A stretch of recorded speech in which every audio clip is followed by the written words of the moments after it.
To Zynga trading down substantially right now. Let's get over to Corey Johnson, who's joining us there from San Francisco in the newsroom there. Corey, walk us through what happened. So the numbers out from Zynga, and they're showing what was kind of expected was that the company was going to continue to see a deterioration in their business. They reported $264 million in earnings, and that's down 18% from a year before. It's pretty much in line with what Wall Street analysts were looking for, because the analysts maybe guessed it right this time for a change. But I think the disappointment here is looking forward to the next quarter. They're giving guidance with a midpoint of $230 million for revenues next quarter. Wall Street thought that number would be closer to $264 million. So the analysts way overestimating what Zynga was going to be able to do. So Zynga giving us guidance well below what Wall Street had hoped the company would be able to give in terms of sales, and that's going to affect them. Now, I did highlight free cash flow earlier, so I'm going to mention that the free cash flow number is better than last quarter, nearly $24 million in free cash flow, or I should say $23.2 million in free cash flow.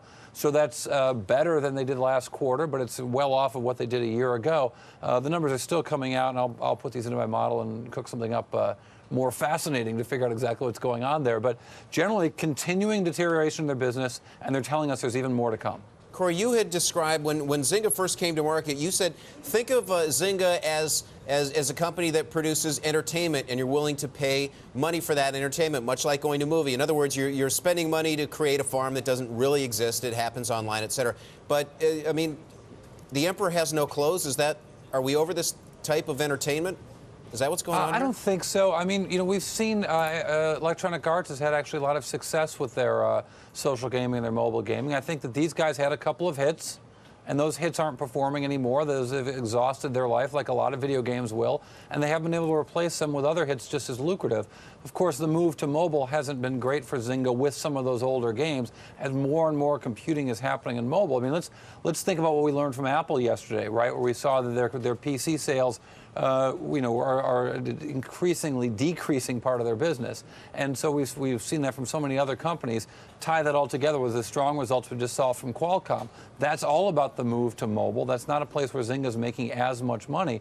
It's also worth, as I'm always the sole person who seems to talk about this, but they made big accounting adjustments before their IPO that resulted in all of their profits being sort of a paper phantom. They haven't been able to be profitable in any other way except for making accounting changes, and they haven't made those changes again because they were robbing Peter to pay Paul. Well, this is Peter. These are the results that they robbed from to make the results before the IPO look better, and the results are just not that strong. This is a stock that's trading roughly, $2.96 right now in after hours. It doesn't have a whole lot of room to go. If it really gets hammered tomorrow, what's that going to mean? I mean, if it starts heading down into that $1 territory, it's a bit of a danger zone.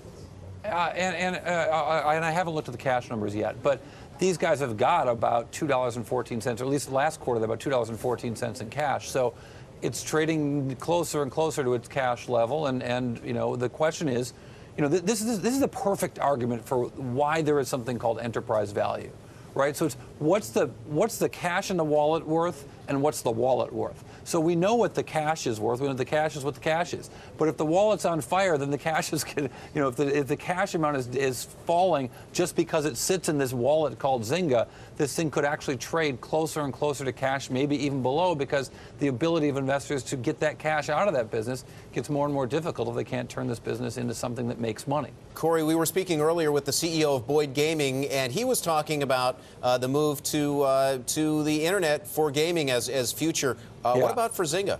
They've talked about it. I'm so glad you had Boyd on to talk about that, because it's not as if only .com companies can get involved in online gaming. And in fact, companies like Boyd and Caesars are very active in this area, trying to bring real money gambling online, because they recognize how that can expand their market, and they don't have to build parking lots and rooms and pools. Right. I'm a big fan of Vegas. And Trish, I know how your feelings about Vegas. What's that? I logged some quality Vegas time this weekend. The casinos, I know how they pay for those places. I'm helping.